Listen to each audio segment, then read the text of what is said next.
여러분 안녕하십니까? 참 좋은 계절 가을이 깊어져 가고 있습니다.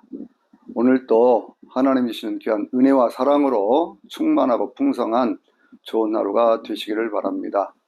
오늘은요 성경 전체의 내용을 살펴보는 지난주에 이어서 역사와 함께 보는 구약성경이라는 제목으로 말씀을 드리려고 합니다. 지난주에는요 제가 창조에서부터 요한계시록에 있는 새하늘과 새 땅 곧 천국까지의 말씀을 드리면서 그 중심에 인간의 어떤 그 죄악에 대해서 속죄하시는 예수 그리스도의 은혜를 통해서 우리는 구원을 받았고 그 구원의 역사가 이루어져 가면서 재림하시는 예수를 통해서 영원한 천국으로 인도함을 받는다라고 하는 구원에 관한 가장 일반적인 원리를 말씀을 드렸습니다. 오늘은요 구약성경 전체의 내용을 함께 살펴보면서 그 내용을 역사적으로 어떤 사건과 어떤 일들이 있었는가를 바라보면서요 역사와 함께 보는 구약성경이라는 제목으로 말씀을 드리려고 하는 거예요. 구약성경은 전체가 39권이죠. 39권인데 첫 번째 이제 있는 것들을 우리는 모세오경이라고도 얘기를 하고 율법서라고도 얘기를 하는데요. 창세기, 출애굽기, 레위기, 민수기, 신명기 이 5권의 책을 우리는 율법서 혹은 모세오경 이렇게도 이야기를 합니다. 그 다음에는 12권의 책들을 우리는 역사서라고 얘기를 하죠. 여호수아서, 사사기, 룻기, 사무엘 상하, 열왕기 상하, 역대기 상하, 에즈라, 니헤미야, 에스더까지 그 12권의 책들을 우리는 역사서라고 그렇게 얘기를 합니다. 그 다음에 있는 5권의 책들, 욥기, 시편, 잠언, 전도서, 아가서 이 5권의 책들을 우리는 시가서 혹은 지혜서라고 이렇게 얘기를 하죠. 그 다음에는 17권의 책들을 우리는 애언서라고 얘기를 하는데요. 대애언서, 소애언서도 이렇게도 얘기를 합니다. 이사야, 에레미야, 에가, 에스겔, 다니엘, 호세야, 요엘, 그 다음에 아모스, 그렇죠. 그 다음에 오바댜, 그 다음에 이제 있는 것이 요나, 그 다음에 있는 것이 그 미가서죠. 그 다음에 있는 것이 이제 나훔, 하박국, 그 다음에 나훔, 스바냐죠. 그 다음에 있는 것이 학개, 스가랴, 말라기. 그렇게 가지고 17권에 있는 그 책들을 우리는 애언서라고 얘기를 합니다. 근데 이 책들의 내용은요, 전체가 39권 926장의 그런 내용으로 이렇게 되어 있는데요. 그 내용들을 전체적으로 이렇게 쭉 살펴보면 먼저는 1장에서부터 창세기 1장에서부터 11장까지 하고 그 다음에 있는 말씀으로 창세기 12장에서부터 말라기 4장 맨 마지막 절까지에 있는 말씀으로 크게 보면 두 부분으로 나누어서 말씀을 드릴 수가 있습니다. 왜 그러냐고 하면 창세기 1장에서부터 11장까지 있는 말씀을 우리는 원역사 이렇게 얘기를 하는데요. 근원이 되는 역사다 그렇게 얘기를 하죠. 영어로는 프리히스토리 그렇게도 얘기를 합니다만은 유사 이전의 역사 이렇게도 얘기를 하는 것이죠. 근데 그 부분은 어떤 얘기냐 그러면 천지 창조에서부터 시작을 해서 인간의 창조 그리고 인간의 타락 그리고 인간들의 어떤 그런 죄악 그리고 인간들에게 찾아왔던 죽음의 문제 그리고 노아의 홍수 시대 홍수가 지난 다음에 다시 시작되는 인류의 역사 속에서 인간들이 다시 바벨탑을 쌓고 그 다음에 거기서부터 하나님이 흩어버리심으로 언어를 혼잡게 하고 흩어버리심으로 세계 각국으로 흩어져가는 인류의 원형적인 인류 모든 문명과 문화의 원형적인 모습들이 그 가운데 담겨져 있습니다. 11장의 맨 마지막은요. 아브라함이라고는 한 사람의 탄생에 대한 얘기로부터 시작을 해서 창세기 12장부터는 어떤 얘기가 있죠? 거기서는 이제 아브라함의 언약에서부터 시작을 해서 그래서 이스라엘 민족들의 본격적인 그런 역사에 대한 말씀이 있습니다. 그 창세기 1장에서부터 11장까지 있는 그러한 말씀들, 특별히 아브라함이 탄생하는 그러한 시대 연도를요, 시대적으로 이렇게 쭉 계산을 해보면, 앞에서부터 시면 1948년이에요. 이게 아브라함에서부터 아담에서부터 아브라함까지가 1948년이고, 그냥 성경에 나와 있는 연대를 사람들이 살고 죽고 언제 누구를 낳고 하는 그런 것들을 계산해 보면 그렇다고 말씀이에요. 그런데 이제 이 연대를 다시 열왕기상 6장에 있는 솔로몬이 성전을 짓기 시작한 그 해가 966년인데요. 그 해를 기점으로 해서 거슬러 올라가서 보면 아브라함의 탄생 연도는 2166년이 되어집니다. 그래서 흔히 성경을 가장 보수적으로 연구하는 사람들이 그 아담의 시작에서부터 그 구약의 시대를 4114년, BC 4114년이라고 주장하는 근거가 여기에 있지만, 그러나 창세기 1장에서부터 11장까지의 어떤 그 해석의 문제는요, 단순한 연대의 어떤 그 문제는 아닌 것이거든요. 그런데 이제 그것을 그냥 연대적으로 계산을 해보면 아담에서부터 노아까지가, 노아는 그 아담의 10대 손이고 아브라함은 그 아담의 20대 손, 그렇습니다. 그래서 이제 창세기 12장에서부터 시작을 해서 그 창세기 50장까지에 있는 그러한 말씀들이 아브라함, 이삭, 야곱, 요셉의 그러한 내용들로 이렇게 채워져 있잖아요. 아브라함 몇 년을 살았을까요? 175년을 살았고요. 그리고 이삭은 180년을 살았고요. 그 다음에 그 야곱은 147년을 살았습니다.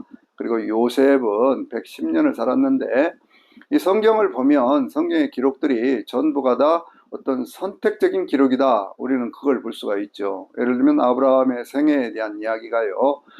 창세기 보통 11장에서부터 탄생에서부터 시작을 해서 창세기 12장에 있는 1절에 3절까지 있는 말씀, 유명한 아브라함 언약 아닙니까?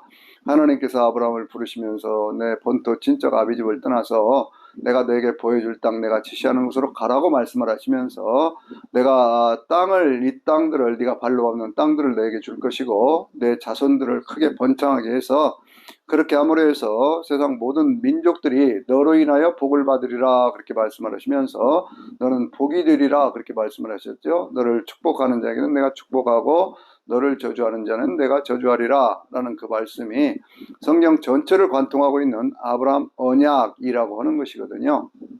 그 아브라함의 그런데 생애에 대한 것들을 보면 12장에서부터 대개 한 25장까지 이렇게 쭉 말씀을 하고 있기 때문에 그 175년을 살아왔던 그 세월들에 대한 그런 역사적 기록이, 그것이 어떤 사건으로 보면 중간에 비어있는 세월들이 많죠. 예를 들면 아브라함이 처음 태어나서 75세에 신앙생활을 시작을 했는데 그 75세에 가나안 땅으로 들어갈 때까지 기록이 거의 없어요. 갈대아 우리에서 하란으로 이주해 갔다가 자기 아버지가 데라가 세상을 떠난 뒤에 하나님께서 그를 가나안 땅으로 인도해 가셨다는 것으로 75년의 생애는 되게 요약을 해서 얘기를 하고 있거든요.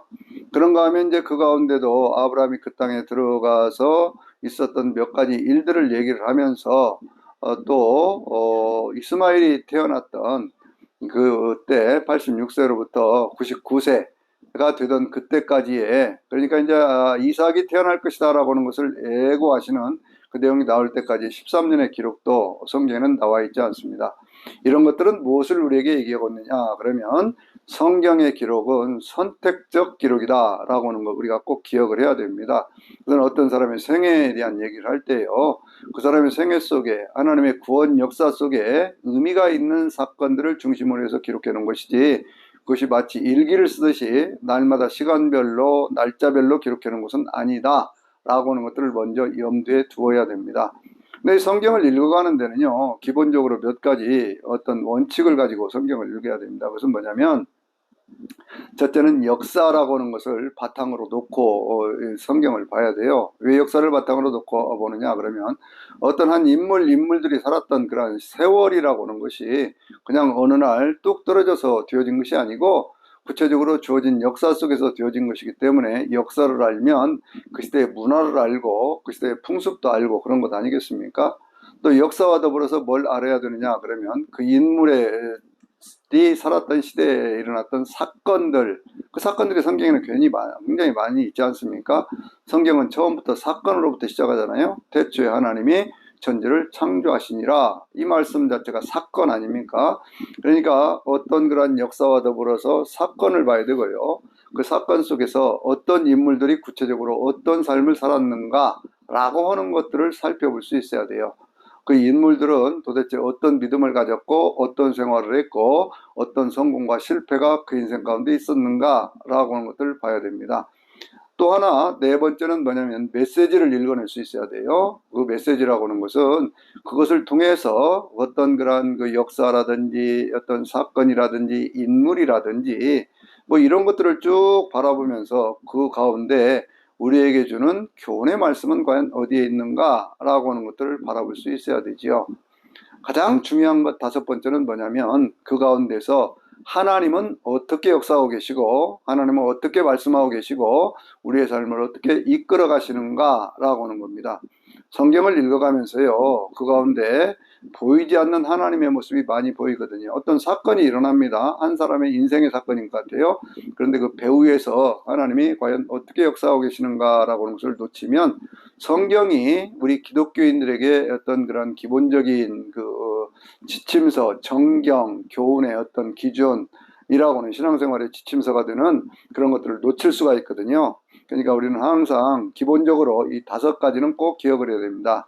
역사와 사건과 인물과 그리고 교훈과 그 가운데 하나님은 어떻게 역사하고 계시는가라고 하는 거예요. 그 이삭의 생애도 마찬가지죠. 이삭의 생애 가운데 그가 태어났던 그런 이야기, 그 다음에 이제 그 어려서 그가 모리아산에 가서 제물로 드려질 뻔했던 그런 내용. 그러고 난 다음에는요, 이렇게 그 사람의 인생 가운데 25장에서부터 나오는 그런 내용 가운데 25장, 26장, 27장의 내용이 이삭의 생애의 중심적인 그런 내용들 아닙니까? 그가 하나님 앞에 백배의 복을 받고 또 셈을 팠는데 그것을 셈을 빼앗기다가 르호봇에 가서 다시 셈을 파하고 하는 그러한 내용들이요. 그리고 그가 낳던 그런 자녀들, 그 자녀들이 누굽니까? 야곱과 에서 아닙니까? 그들을 축복하려고 그럴 때 에서가 받아야 될 축복을 야곱이 받으면서 야곱이 어떤 그런 그 축복을 받으면서 자기 삼촌의 집으로 떠나가게 되는 그러한 내용이 중심적인 내용이고요. 그 다음에 28장부터는 주로 누구의 얘기를 하고 있어요? 야곱의 이야기를 하고 있거든요. 제가 반복해서 다시 말씀을 드리지만 성경은 하나님의 구원 역사 속에 하나님이 어떻게 역사를 하시는가 라고 하는 구원사를 중심으로 해서 선택적으로 기록하고 있다라고 하는 것을 볼 수가 있어요. 이런 의미에서 보면은요, 그 아담에서부터 시작되는 그런 족보의 이야기도 우리가 많이 해석해낼 수 있는 그런 가능성이 있지요.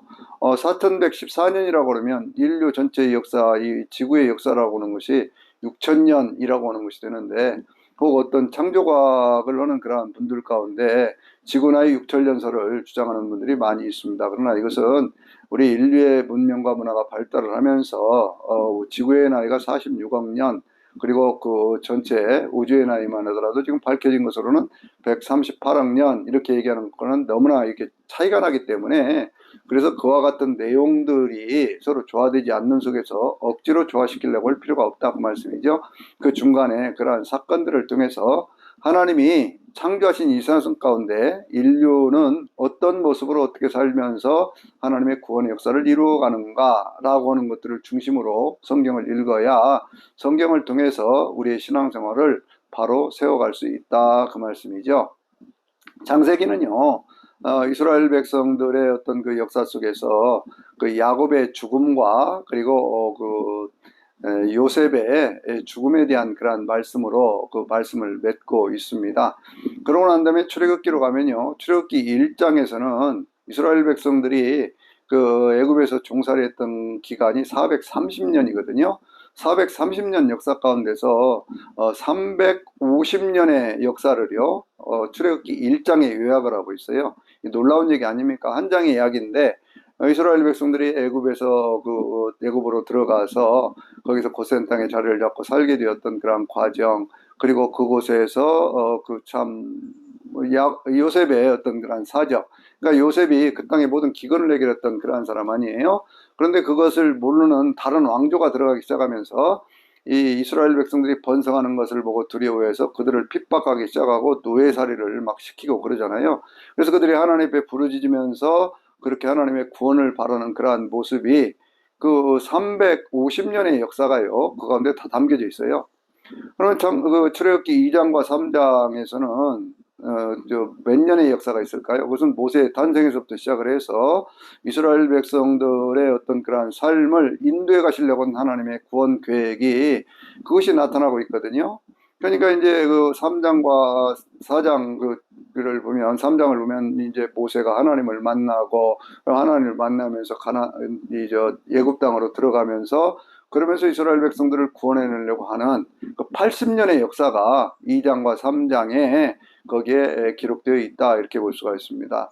그러니까 그 아주 긴 역사를 축약해서 그렇게 보도를 하고 있는데 그런 내용들이 이제 4장에서부터 보면은요, 그 4장에서부터 신명기까지에 있는 그러니까 레위기, 민수기, 신명기. 이게 출애굽기로 보면 출애굽기는 이제 4장에서부터 시작을 해서 40장까지 있는 그 내용들, 이 모든 것들이 출애굽기, 레위기, 민수기, 신명기에 있는 약속의 말씀들은 그것은 이 이스라엘 백성들의 40년 광야 생활의 역사 이렇게 볼 수가 있는 거예요.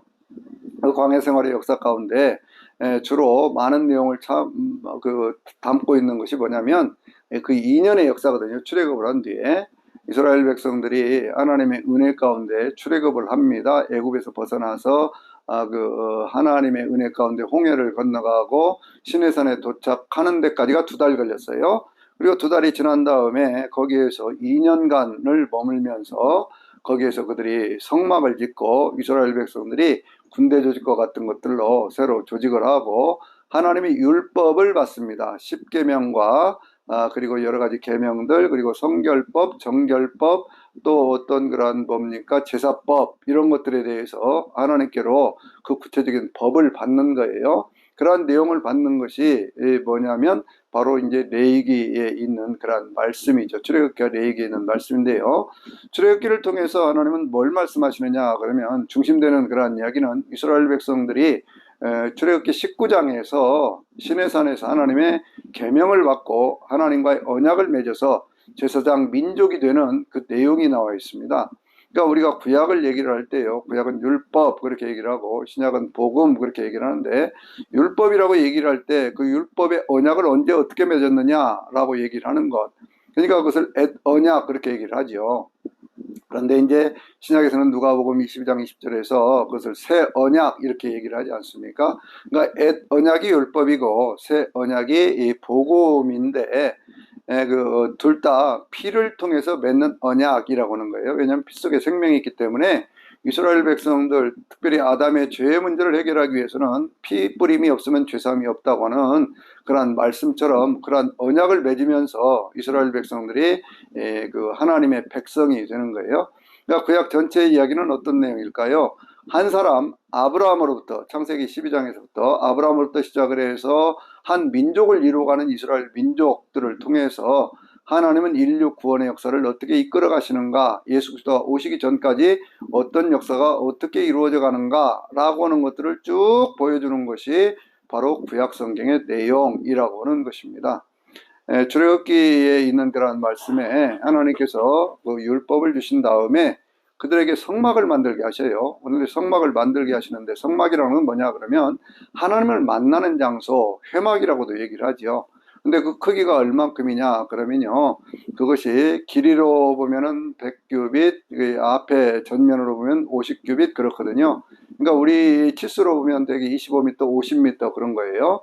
근데 그 안으로 들어가면, 성막 안으로 들어가면, 성막에 이제 문을 통과해서 안으로 들어가면 거기는 뭐가 있어요? 번제단이 있고 물두멍이 있습니다. 그러니까 죄를 씻고 죄를 버리면서 죄 문제를 해결하고 거룩한 모습으로 그 다음에 들어가는 것이 성막이거든요.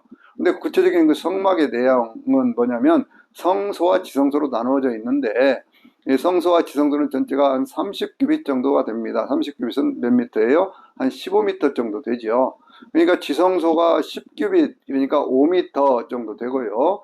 길이, 높이, 넓이가 5m씩인, 그러니까 그 정육면체의 어떤 그런 모습을 가지고 있고, 앞에 있는 그런 성소는, 그런 지성소 앞에 있는 성소는, 성소와 지성소 사이는 이렇게 이제 휘장으로 가로막혀 있거든요.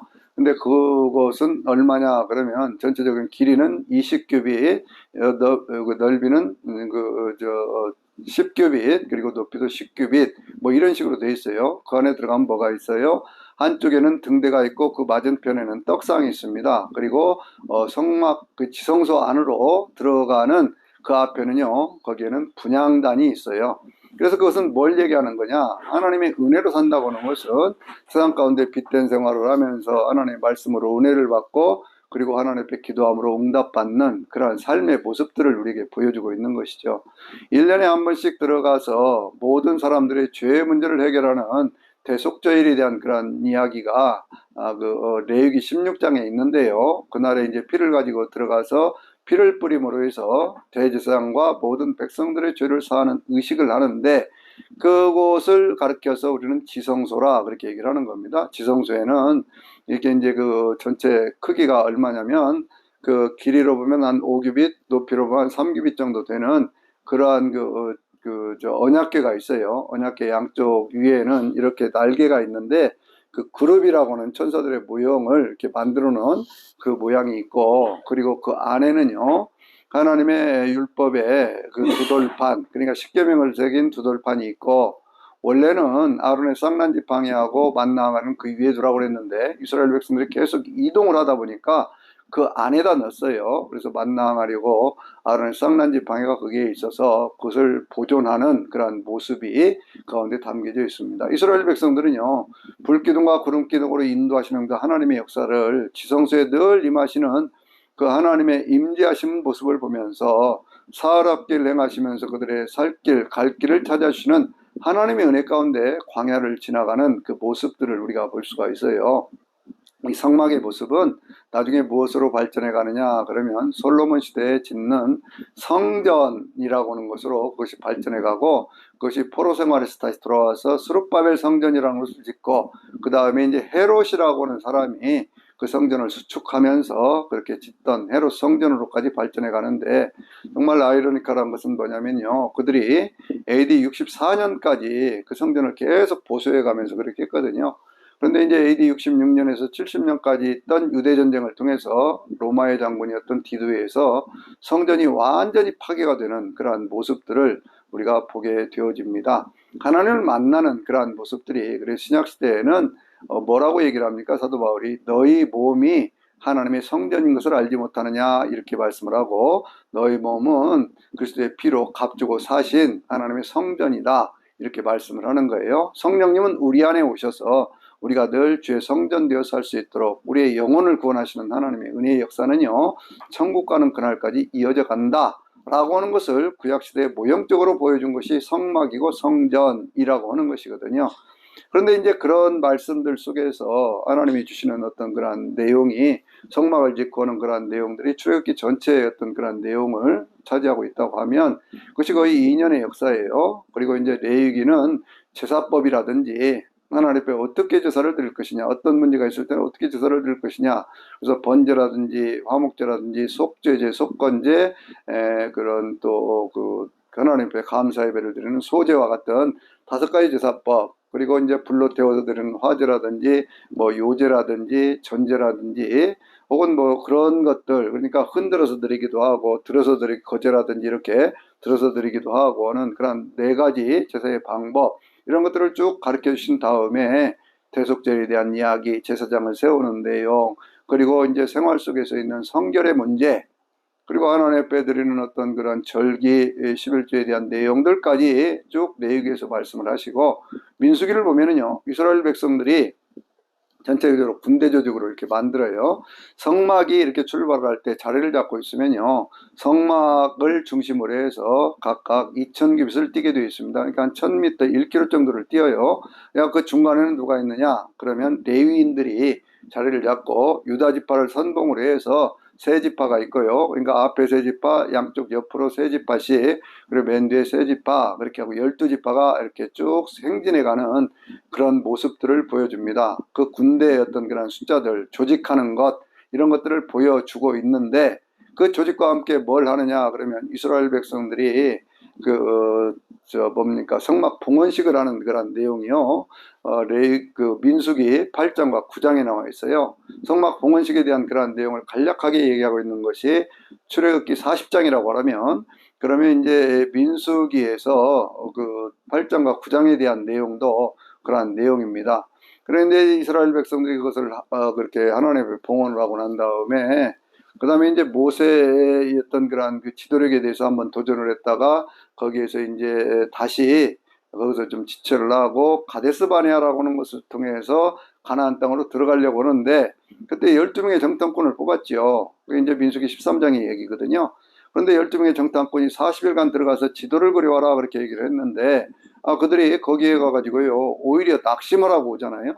12명 가운데 여호수아 갈렙 두 사람은 그것은 하나님이 우리에게 주신 것이니까 우리는 그걸 차지할 수 있다 그렇게 얘기를 하는데 나머지 10사람 10지파의 지도자들이 그것을 막 반대를 하는 거예요. 그것은 막 그 성이 하늘에다가 있고 거기에 있는 사람들은 안악자손들이고 그러니 우리가 안악자손은 거인족이다 그 말씀이거든요. 그들 앞에서 보니까 우리가 메뚜기 같더라. 우리는 그걸 도저히 차지할 수 없다 그렇게 얘기를 합니다. 그래서 이스라엘 백성들이 출애굽을 한 지 2년 만에 그 앞에서 하나님의 진노를 사서 다시 돌아서서 38년의 세월을 방황하게 되는 것이 바로 이제 15장부터 있는 그런 말씀들이에요. 하나님 앞에 반역하다가 거기에도 이제 어떤 그런 고통을 당하기도 하고 그 뭐 여러 가지 많은 그런 일들이 있었어요. 발람과 발락의 어떤 그런 내용들도 민수기에 나오고 있고요. 그래서 이스라엘 백성들이 결국 어디에 도착을 하게 되느냐? 그러면 이스라엘 백성들이 모압 평지에 있는 느보산 기슭까지 거기에 도착하게 되는 그러한 모습들을 보여줍니다. 느보산 기슭에서 하나님 앞에 모세가 기도를 하지요. 하나님 들어가고 싶어요. 가나안 땅에 들어가고 싶어요. 그런데 하나님 여기까지다 그렇게 얘기를 하니까 그 모세가 하나님 앞에서요. 그렇게 이스라엘 백성들 향해서 설교하는 그러한 내용 크게 보면 한 3가지 정도의 어떤 그런 세 부분으로 나누어 볼 수가 있는데 모세는 이스라엘 백성들을 축복을 합니다. 1장 11절에 있는 말씀 보면 너희가 지금보다 1000배나 더 많기를 원하노라 이렇게 말씀을 하면서 축복을 하고 하나님을 정말 잘 섬겨야 된다. 마음을 다하고 뜻을 다하고 성품을 다해서 하나님을 잘 섬겨야 된다. 쉐마 이스라엘이라고는 신명기 6장 3절에 있는 그러한 말씀으로 그들을 격려하고 경고하면서 하나님 주시는 좋은 땅, 이 땅에 들어가게 될 때 너희가 그 앞에는 반드시 축복과 저주가 있는데 그 축복과 저주의 원리를 따라서 그것은 신명기 28장에 잘 나와 있죠. 1절에서부터 14절까지에 있는 말씀은 축복의 말씀 아닙니까? 하나님의 말씀과 규례와 율례를 쫓아 살기만 하면 너희는 들어가도 복을 받고 나가도 복을 받을 것이다 라고는 그런 말씀이 거기 1장에서부터 14장까지 축복의 말씀으로 나와 있고 15절부터는 너희가 하나님의 말씀과 규례와 율례를 쫓아 살지 아니하면 그럼 너희는 들어가도 저주를 받고 나가도 저주를 받을 것이다 라고 하는 축복과 저주의 원리에 대한 것들을 거기서 선포를 하고 이스라엘 백성들을 축복을 하지요. 쭉 지파별로 축복을 하면서 33장 29절에서는요 이렇게 얘기를 합니다. 이스라엘아 너는 행복한 사람이로다. 하나님의 구원을 여호와의 구원을 너같이 체험한 자가 누가 있느냐 그렇게 얘기를 하면서 여호와 하나님은 너를 돕는 방패시로다 이렇게 쭉 얘기를 하고 이스라엘 백성들을 축복을 합니다. 자기의 살아온 인생에 대한 고백도 역시 마찬가지죠. 하나님의 구원을 자기같이 체험한 사람이 누가 있을까요? 모세가 120살이 되었을 때 그와 같은 일들을 하면서 기력도 쇠하지 않고 눈도 흐리지 않은 상태에서 그렇게 해서 이제 자기 후계자였던 여호수아에게 안수함으로 지도력을 이렇게 이양을 하고 세상을 떠나는 그래서 이제 신명기 맨 마지막 절에 있는 말씀은 모세 이전이나 이후에나 모세와 같은 선자가 없었다라는 말씀으로 마감을 합니다. 그러니까 이 전체적인 내용은요 천지 창조에서부터 시작을 해서 이스라엘 백성들이 한 민족을 이루고 그 민족들이 광야 생활을 거치고 가나안 땅 바로 앞에 들어가기 전에 이 모세가 여호수아에게 안수해서 지도력을 이양하는 그리고 모세가 세상을 떠나는 그런 말씀으로 끝을 맺고 있죠. 여호수아서부터가 역사서인데요. 이 역사서의 내용들은 하나님의 종이었던 모세가 세상을 떠난 후에 이렇게 출발을 하거든요. 그런데 여호수아에게 지도력이 이양을 합니다. 하나님께서 너는 강하고 담대하라. 이 율법책이 내 입에서 떠나지 않게 하라. 날마다 그 말씀을 이렇게 묵상하고 그 말씀대로 행하라. 그러면 내가 어디로 가든지 너와 함께 있으며 네 모든 삶이 형통하리라라고 하는 그 유명한 여호수아 1장 9절에 있는 말씀으로 하는 격려를 하십니다. 여호수아가요 아침부터 일찍 일어나서 어떻게 하는 게 좋을까 하고 늘 하나님 앞에 기도하고 이렇게 하다가 이스라엘 백성들 가운데 정탐꾼 뽑아서 가나안 땅에 들여보내고 그들의 정탐을 하고 온 그 내용을 바탕으로 해서 이제 들어가도 되겠구나 생각을 하고 요단강을 건너가는데 제사장들이 언약궤를 메고 먼저 그 강에 들어갈 때 요단강이 갈라지게 되잖아요.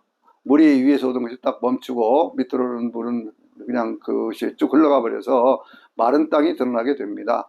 그래서 마른 땅을 그들이 걸어가게 되어지잖아요. 그러니까 이것은 하나님께서 홍해를 건너가게 하셨던 것과 같은 역사인데 홍해를 건너갈 때는 광야로 들어가게 하시고 다시 이제 요단강이 건너갈 때는 가나안 땅으로 들어가게 하시는 것입니다. 그래서 우리가 부르는 찬송 가운데 나 하나님의 가나안 복지 귀한 성에 들어가려고 하는 그러한 찬양을 할 때 영원한 천국을 상징하는 것으로 가나안 땅을 이야기하기도 하는 그러한 것들이 바로 이 내용이거든요. 그들이 이제 그곳에서 지나가서 어디로 가느냐 그러면 여리고에서 조금 위쪽에 있는 길갈이라는 곳에 가서 거기다 진을 치고 거기에 이제 그 할례를 행하고 그러면서 이스라엘 백성들이 거기에서 다시 군대로 재조직을 하고 그러고는 이제 여리고를 점령을 하지 않습니까? 여리고를 점령해 갈 때 하루에 한 바퀴씩 그 언약궤가 앞장서고 이렇게 쭉 뒤를 돌아가면서 그렇게 하다가 마지막 날에 여호와를 위하여 여호수아를 위하여 막 소리를 지르기 시작하니까 막 함성을 지르기 시작하니까 그 성이 무너져 내려가지고요. 그 성을 점령을 하게 되는 그런 역사가 나타나고 있습니다. 그 성을 점령하고 난 뒤에 아간이라고 하는 사람의 범죄 때문에 그 이스라엘 백성들이 한 번의 실패를 경험을 해요. 그래서 정말 하나님의 은혜로 이 일이 되어져야 되지 하나님의 은혜가 아니면 일을 할 수 없다고 생각하면서 그들이 가나안 땅 정복 전쟁을 하는 것이 그것이 바로 그 7년 가나안 정복 전쟁 혹은 6년 정복 전쟁 이렇게 얘기를 하거든요. 그러니까 이스라엘 백성들이 1446년에 출애굽을 해서 40년 광야 생활을 했으니까 가나안 땅의 정복 전쟁을 시작할 때가 1406년 정도 되었다 이렇게 볼 수 있잖아요. 6년 7년의 역사니까 한 1400년까지 그 일을 했다 그 얘기입니다. 그 전쟁은 누구에서 끝나게 되느냐? 갈렙에 의해서 끝나게 되거든요. 14장을 보면 갈렙이 이렇게 얘기를 합니다. 이스라엘 백성들이 정복하지 못한 땅이 있었거든요. 그게 헤브론 땅인데 그거는 산지고 이스라엘 백성들이 정탐꾼으로 12명이 들어갔을 때에도 그때도 그곳에 있는 사람들을 보고 놀랬던 것이에요. 성은 하늘에 닿아 있고 그들은 막 안악 자손들이고 큰 거인족이어서 우리는 거기를 정복할 수 없습니다. 이렇게 얘기하던 그 장소거든요. 그런데 이 갈렙이 그런 얘기를 하지요. 내가 지금 나이가 85인데 40년 전에 당신과 함께 그 땅에 들어갔을 때에도 나는 여전히 지금도 강건하다. 그러니 저 산지를 내게 줘라. 그러면 내가 이것을 정복해서 이 가나안 정복 전쟁을 끝내겠다. 그렇게 얘기를 합니다. 여호수아가 허락을 하지요. 그래서 그 땅을 정복함으로 그 땅에 전쟁이 그치게 되고 그렇게 되면서 거기에 있는 모든 땅들을 각 지파별로 이렇게 쭉 분양을 해줍니다. 분배를 해줘요. 그러고 난 다음에 여호수아서 21장 45절에 있는 말씀을 보면은요. 거기에 어떤 말씀이 있느냐 그러면 하나님께서 이스라엘 백성들에게 약속하셨던 온갖 좋은 것들이 남김없이 다 이루어졌다 이렇게 말씀을 하고 있어요. 이 약속의 말씀이 이루어진 것은 무슨 얘기냐 그러면 아브라함을 불렀을 때 아브라함이 75세에 신앙생활을 시작을 했으니까요. 100년간 하나님과 함께 신앙생활을 하는 그 모습을 보여주고 있거든요.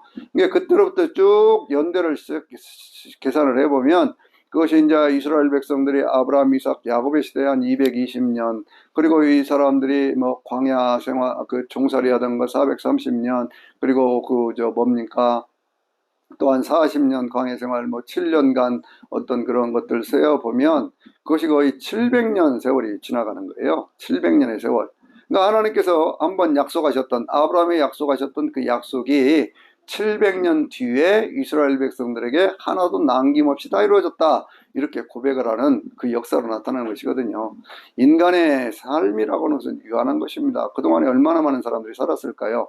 아브라함, 이삭, 야곱, 뭐 요셉, 모세, 뭐 여호수아 뭐 이렇게 쭉 살아왔죠. 그 가운데는 그 공백기로 있었던 380년은 누가 어떻게 살았는지도 몰라요. 그런데 그 세월들을 살아오면서 하나님이 약속하셨던 것을 한 번도 하나님은 잊어버리신 적이 없고 그 약속을 이루어 주셨다라고 하는 거거든요. 여호수아가 이제 그 땅 다 분배를 하고 그렇게 하면서 아주 유명한 신앙 고백하지 않습니까? 오늘날 너희가 섬길 자를 택하라. 그러나 나는 오직 나와 내 집은 오직 여호와만 섬기겠노라고 하는 그 유명한 여호수아의 신앙 고백이 있고, 그 다음에 여호수아가 세상을 떠나게 된 것도요, 여호수아가 110살이 되었을 때 세상을 떠납니다. 그 다음에 이어지는 역사는 뭐냐 그러면 사사기죠. 사사기의 역사는요, 그것이 대개 한 350년의 역사, 우리는 그렇게 얘기를 하거든요. 왜 그렇게 얘기를 하느냐 그러면 출애굽을 하고 난 뒤에 이스라엘 백성들이 가나안 땅에 들어가서 그 땅을 정복을 하고 난 데가 한 1400년대라고 하면, 이 사울이 왕이 되었던 때가 몇 년이냐, 1050년이에요. 그러니까 그 중간 기간이 몇 년이에요? 한 350년 정도 되지 않습니까? 이 350년의 기간을 얘기를 하는데, 그 사사기 1장과 2장, 맨 1장 앞에는 뭘 얘기를 하냐면, 하나님이 정했던 여호수아가 죽은 후에 이렇게 또 시작을 합니다. 그러니까 한 사람의 죽음과 함께 새로운 역사가 또 시작을 한다, 이렇게 보고 있는 것이죠. 근데 이스라엘 백성들이 하나님의 뜻대로 살지를 않습니다. 그러니까 하나님께서 여러 가지로 그들에게 고통을 주는 거예요. 메소포타미아에 있는 그러한 사람들이 그들을 침략을 해와가지고 그들이 고통을 당할 때 하나님께서 한 사사를 일으켜요. 사사라고 하는 것은 그들을 지도자예요. 지도자. 재판도 하고 이끌어가기도 하고, 전쟁이 나면 그렇게 그들을 전체를 이렇게 조직을 해서 싸움을 하는 그러한 사람이거든요. 이 시대는요, 지파 연합 공동체, 우리가 이렇게 볼 수가 있어요.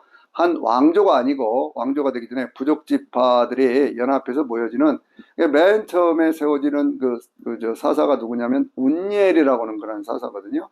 운니엘이 한 40년을 다스립니다. 그래서 운니엘에서부터 시작을 해서 전체 사사들이 몇 명이냐 그러면 16명인데, 이 16명의 사사 가운데 우리가 잘 아는 뭐 기드온이라든지 드보라라든지 혹은 그 삼손이라든지 이런 사사들이 그 중간에 많은 역사들을 이렇게 일으켜 가는데, 핵심적인 내용은 이거예요. 이스라엘 백성들이 하나님을 배반하고 떠나갑니다. 하나님의 진노가 내려서 그들 가운데 고통의 시간이 찾아와요. 그러면 그들이 다시 하나님 앞에 회개하고 돌아섭니다.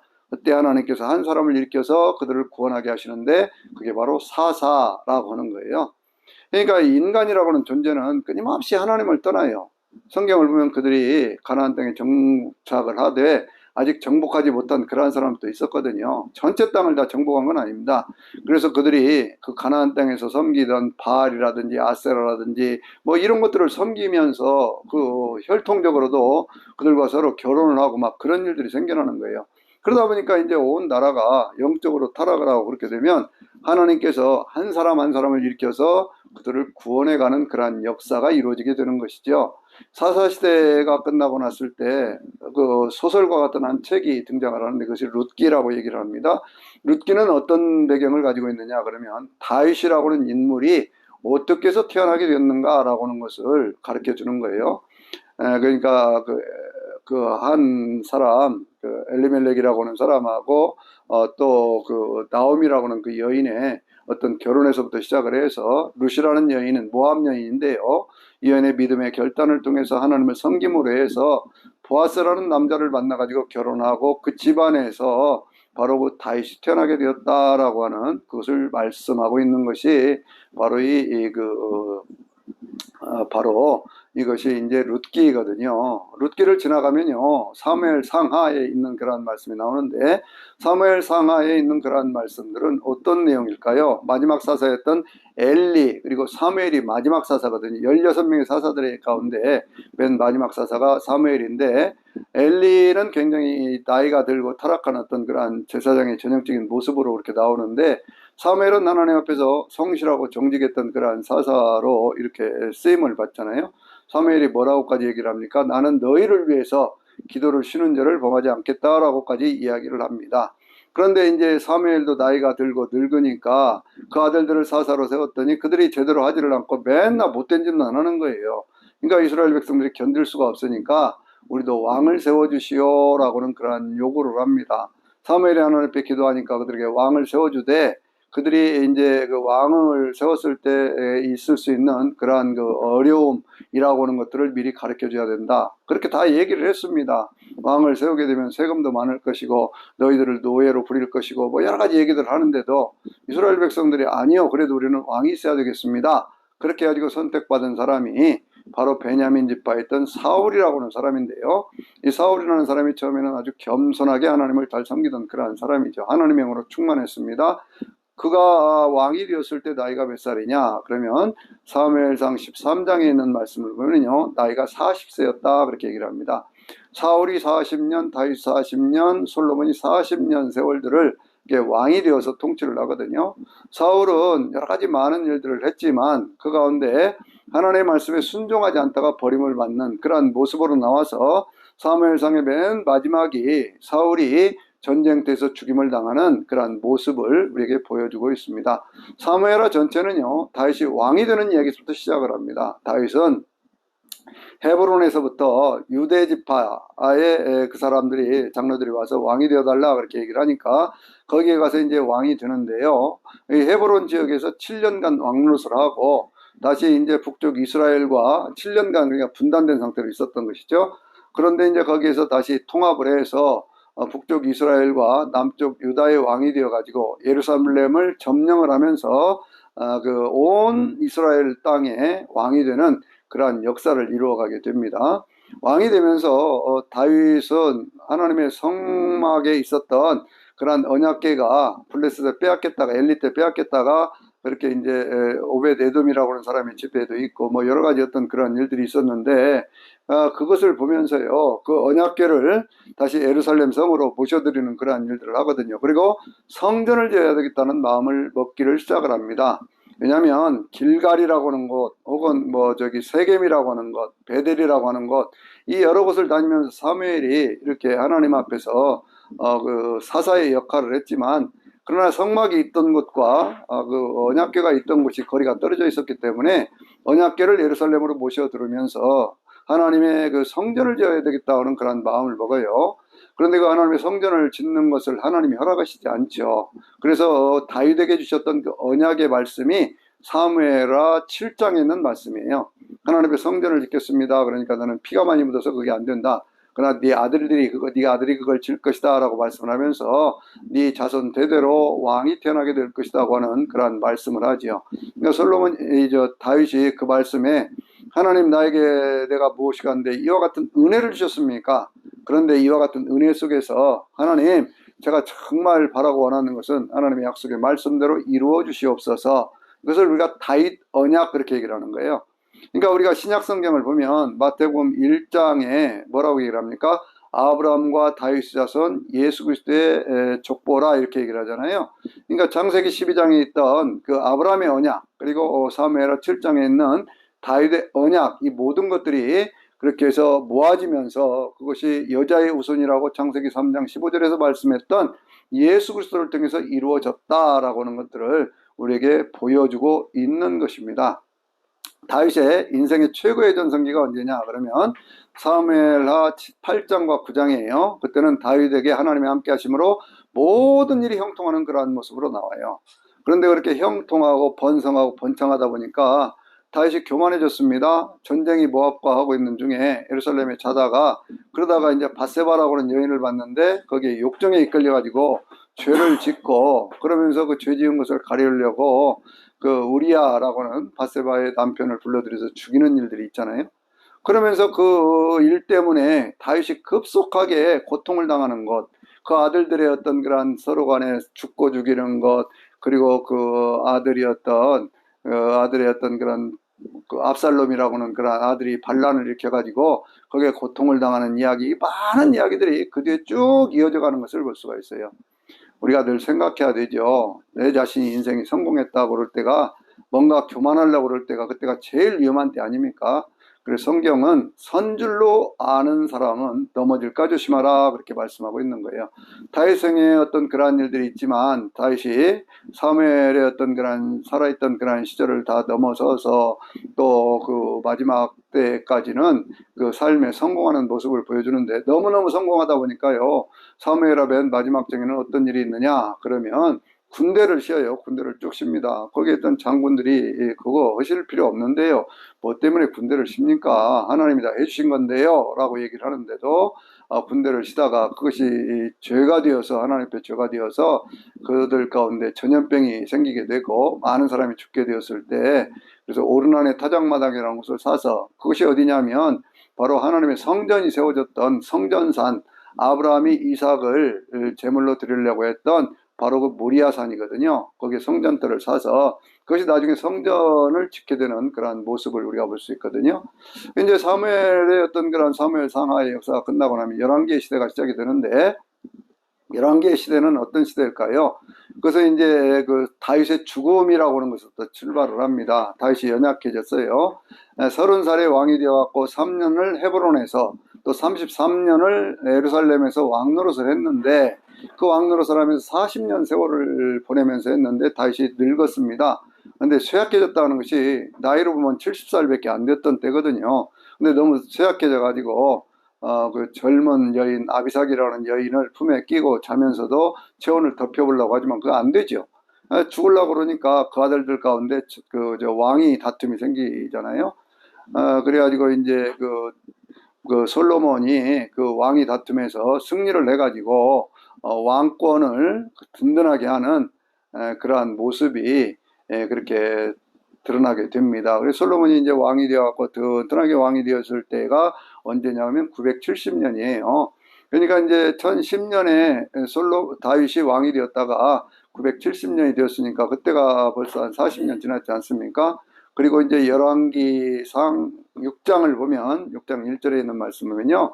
이스라엘 백성들이 애굽 땅에서부터 나온 그 이후의 어떤 그런 역사들을 쭉 얘기를 하면서 솔로몬이 성전을 짓는 모습이 나와요. 그래서 바로 이 열왕기상 6장에 있는 말씀을 근거로 우리가 역사, 이스라엘 민족의 역사 연대를 쭉 계산을 해갑니다. 왜냐하면 성전을 지은 것은 그때가 분명하고 거기에 대한 기록은 분명한 것이기 때문에 그렇습니다. 그것이 한 기점이 되는 거예요. 그래가지고 솔로몬이 그 성전을 짓는 그러한 내용들이 6장, 7장, 8장에 쭉 나오면서 솔로몬이 하나님 앞에 성전 봉헌식도 하고 그렇게 하지요. 근데 성전 봉헌식을 하면서 솔로몬이 그렇게 했는데 그때 이제 성전을 짓고 그 다음에 또 자기 왕궁을 짓고 하는데 또 왕궁 짓는 데는 한 14년 걸리거든요. 근데 실질적으로 보면 크기라든지 이런 뭐 화려함에서는요, 성전도 화려하고 그렇게 좋은 것이지만 그 자기의 왕궁의 왕좌라고 하는 것은 굉장히 화려하게 크게 멋지게 그렇게 짓는 것을 볼 수가 있어요. 솔로몬은요, 그 시대에 하나님이 주신 지혜를 통해서 성전을 지었지만 또 왕궁도 그렇게 짓고 많은 것들을 부유하게 했지만 가장 큰 약점 가운데 하나는 뭐냐면 그가 부유로워질수록 더 많이 타락해 갔다라고 하는 것을 우리에게 보여주고 있습니다. 솔로몬의 타락의 역사는 어디에 나오고 있을까요? 그것이 이제 그 열왕기상 9장과 10장에 나와요. 역대기라든지 이런 데는 제사장적인 관점에서 허물들을 가려주고 있기 때문에 그런 내용들이 없는데 열왕기상의 그 9장과 10장을 보면 그런 말씀이 나오거든요. 1000명의 여자들과 함께 그 여자들이 다 언제 왔겠습니까? 성전을 지을 때부터 왔던 여인들이에요. 첫 번째 그 자기 왕비는 애굽의 여인이었잖아요. 그러니까 그런 많은 어떤 성적인 타락과 함께 우상숭배의 소굴이 되어버립니다. 참 놀라운 일이죠. 가운데는 성전이 있는데 그 주변에 있는 예루살렘 성 주변에 있는 모든 산들, 감람산이라든지 뭐 이런 산들 전체가 다 우상숭배의 소굴이 되어버린다 그 얘기예요. 그러니까 이 나라가 겉으로 볼 때는 하나님의 성전이 있어서 성결한 것 같은데 주변에는 전부가 우상숭배의 소굴이 되어져 가지고요. 나라가 아주 몹쓸 모습을 갖게 되어지는 겁니다. 겉으로는 번성하고 부강한 것 같은데 백성들의 삶은 솔로몬이 계속해서는 토목공사, 건축공사 이런 것 때문에 속이 골병이 들어버리는 거예요. 그러니까 이거 솔로몬이 이제 말년에 됐을 때는요. 하나님의 말씀을 듣지를 않습니다. 하나님의 말씀을 듣지를 않아서 하나님께서 기브온 산당에서 기브아 산당에서 하나님께서 나타나서 내가 너에게 무엇을 줄고 일천 번제를 드리는 솔로몬에게 나타나셨던 것처럼 나타나서 말씀을 하시는데도 안 들어요. 하나님의 버림을 받아서 네 대에는 그냥 내가 놔두겠지만 네 다음 때는 나라가 쪼개질 것이다 라고는 그런 말씀을 주거든요. 그래도 해결을 하지를 않습니다. 그 엄청난 타락에 대한 그런 말씀들을 꼭 성전 건축만 볼 것이 아니라 솔로몬이 얼마나 타락을 해서 나라가 이게 분단이 되게 만들었는가까지도 우리가 함께 봐야 하나님은 의로우신 하나님이다라고 하는, 무조건적으로 하나님이 사랑하시는 분이 아니라고 하는 그러한 모습들을 보여주는 거예요. 하나님의 의는요, 반드시 어떤 사랑은요, 하나님의 의를 통해서 완성이 되는 것이지, 그것이 무조건적인 그냥 사랑으로만 그렇게 보여지는 거 아니다라고 하는 것을 솔로몬의 모습을 통해서 볼 수 있습니다. 여로보암을 중심으로 해서 반역이 일어나고요. 그러면서 나라가 이제 그 솔로몬이 죽고 난 뒤에 르호보암이 그 솔로몬의 뒤를 이어서 왕이 되는데, 그때 이제 르호보암이 너무나 교만했어요. 어려서부터 왕자로 태어나가지고 뭐 부족한 것 하나도 없이 그렇게 살았거든요. 그러다 보니까 여로보암과 그 북쪽에 있는 열 지파 사람들이 찾아와가지고, 세금 좀 깎아주라. 당신 선왕 때 우리가 너무 세금이 많아가지고 살 수가 없었다. 세금 좀 깎아주라. 그러면 우리가 당신을 잘 섬기겠다 얘기를 하는데, 그때 유명한 얘기 있잖아요. 내 손가락은 우리 부왕의, 우리 아버지의 허리통보다 더 굵다. 우리 아버지가 가죽 재측으로 다녔다면 나는 정갈 재측으로 너희를 다스리겠다. 그냥 아무 소리 말고 가서 내가 시키는 대로 해라. 그러면서 막 그들을 핍박하는 거예요. 그러니까 북쪽의 열 지파가 여로보암을 중심으로 해서 그렇게 갖고 떨어져 나가게 되잖아요. 그래서 민족 분단의 역사가 일어나게 됩니다. 그때가 언제냐면 970년에 이제 그렇게 해서 930년까지 솔로몬이 왕 노릇을 했으니까요. 왕이 된 뒤에, 그렇게 여로보암이 찾아와서 그렇게 얘기를 하는데도 듣지를 않으니까 한 7년간이, 한 뭐 7년, 한 8년쯤 되겠네요. 그 기간 동안 남북 분단이면서 오고 가고 갈 수 있는 그러한 상태를 유지하게 되는 그 모습을 볼 수가 있습니다. 마치 우리나라가 1945년에 해방이 되고 1948년도 양쪽, 남쪽에 그 정부가 들어서고 북쪽에 정부가 들어서면서 완전히 선이 갈라져 버린 것처럼, 그전에도 휴전선이 있었지만 오고 가는 왕래는 가능했었거든요. 그런데 그런 것들이 완전히 멈춰버린 것처럼 완전한 분단 상태에 들어가는 것이 922년의 역사예요. 그때부터는 계속해서 전쟁이 일어나기를 시작합니다. 남북전쟁이 일어나는 거죠. 북쪽의 열 지파, 남쪽에는 그 유다 지파하고 베냐민 지파 두 지파가 이렇게 있어서 그 두 지파 사이에 계속 전쟁이 일어나요. 그래서 끊임없이 어떤 그런 전쟁 속에서 어떤 때는 서로 협력해서 외부의 세력에 대적하기도 하고, 어떤 때는 서로 반목하기도 하는데, 남쪽 유다는요, 계속해서 자기들의 민족의 어떤 정체성을, 그것을 혈통적으로나 뭐 이런 것들을 유지해 가기를 시작을 하는데, 북쪽에 있는 왕조는요, 계속해서 뭐 시므리 왕조, 오므리 왕조, 에우 왕조 이런 식으로 계속 이것이 나라가 타락해 가다가 722년이 되었을 때요, 북쪽 이스라엘은 아수르라고 하는 나라에, 아수르의 사내립이 침략을 해가지고 그 나라가 망해버리는 것을 볼 수가 있습니다. 그러니까 이 나라가 망하게 될 때요, 북쪽 이스라엘은 아수르가 어떤 정책을 썼냐면, 아수르는 어느 지역에서 일어났느냐 그러면 북쪽에 있는 메소포타미아 지역 있잖아요. 그러니까 고대 수메르 문명이 시작되었던 그런 지역에, 조금 그 동쪽에서부터 서쪽으로 오는 그런 지역에서 일어난 것이거든요. 거대한 그런 그 나라를 이루어서 그렇게 해서 그 북쪽에 있는 이스라엘을 없애버리는 그런 모습이 나옵니다. 이스라엘을 없애면서 그들은 혈통적으로 이스라엘 민족들을 더럽히기 시작을 합니다. 서로 이방끼리 결혼을 하게 하고요. 그 결혼을 하면서 이스라엘 민족들이 순수 혈통을 유지하지 못하도록 이스라엘 민족들은 타 지역으로 이주를 시키고, 타 지역에 있는 사람들을 이스라엘 사람들이 살던 그러한 지역으로 이주를 시켜서, 그렇게 해가지고 이스라엘 백성들이 그 지역에 완전히 제대로 혈통을 유지하지 못하는 그러한 모습들을 보게 만들어 주는 것이거든요. 그래서 예수님 당시에도 보면 사마리아 사람들 그러면서 그들을 무시하는, 유대 사람들이 무시하는 그러한 모습이 나오지 않습니까? 그렇게 해서 이제 호세아라고는 왕 때 나라가 망해요. 남쪽 유다는 그 뒤에도 계속해서 나라를 유지하게 되는데, 북쪽 이스라엘 망할 때 왕이 누구냐, 남쪽의 왕이 누구냐 그러면 그 아버지로 보면 아하스, 그 아들은 그 유명한 히스기야, 히스기야 아들이 므낫세 그렇거든요. 그런데 이제 그 아하스 때, 아하스가 북쪽 이스라엘이 우리가 함께 연합해서 아수를 대적하자 그러는데, 그때 이제 그 말을 듣지 않고요, 뇌물을 주어서, 성전에 있는 뇌물, 왕궁에 있는 모든 뇌물을 주어서 그걸 해결하려고 그래요. 그래서 이제 이사야 선지자가 그때 얘기를 하죠. 뭐라고 얘기를 하냐면, 그때 그 내가 징조를 구하라, 하나님 당신 도와주실 것이다 이렇게 얘기를 하는데, 나는 하나님께 징조 구하지 않겠습니다. 그럴 때 그 이사야 선지자가 했던 유명한 말씀이, 바로 이사야서 7장 14절 처녀가 잉태하여 아들을 낳으리니 그 이름을 임마누엘이라 하리라. 하나님이 함께 계시는 징조를 내게 보이리라. 그 말씀이잖아요. 이 말씀이 누구를 통해서 이루어집니까? 예수 그리스도를 통해서 이루어지는 언약의 말씀으로 신약 성경에 마태복음 1장 21절에 있는 그런 말씀을 통해서 그렇게 주어지는 것 아니겠습니까? 그런데 이제 그 다음에 아하스 때는 그렇게 넘어갔는데 히스기야 때 다시 쳐들어왔어요. 예루살렘 성을 다 둘러쌌습니다. 우리 성이 무너지려고 그럴 때 이 히스기야가 그렇게 이제 하나님의 성전에 들어가서 기도하고 그 기도에 응답하셔서 하나님께서 아수르의 18만 5천 명의 군대를 물리쳐 주셨어요. 그런데 히스기야가 병이 들었습니다. 그래가지고 히스기야가 하나님 앞에 기도하는 그 내용이 이사야 38장에 있는 말씀, 특별히 38장 5절에 있는 말씀을 보면요, 거기 아주 유명한 말씀이 있죠. 예, 하나님 앞에서 벽을 향해서 눈물로 통곡하면서 하나님, 내가 이전에 성실과 전심으로 하나님 앞에 행하였던 것을 기억하여 주시옵소서라고 하는 그러한 고백을 그렇게 하는 것을 우리가 볼 수가 있습니다. 그런 고백 속에서 이스라엘 백성들이 구원을 받고 또 그 아수르의 사내립은 돌아가다가 자기가 섬기는 우상 신당에 들어가서 거기서 암살을 당하는 그러한 모습이 그 가운데 보여지는 것을 볼 수가 있어요. 그리고 그 아수르를 이렇게 이제 그 뒤에 무너뜨리는 것이 누구냐? 그러면 바로 이제 신흥강대국인 바벨론인데요. 바벨론이 신흥강대국으로 떠오르게 될 그 무렵에 이제 히스기야의 어떤 그런 역사를 이 열왕기를 통해서도 잘 볼 수가 있지만 우리는 그것을 뭘 통해서 잘 볼 수가 있냐면 이사야서 38장과 39장에 있는 그런 내용들을 통해서 볼 수가 있거든요.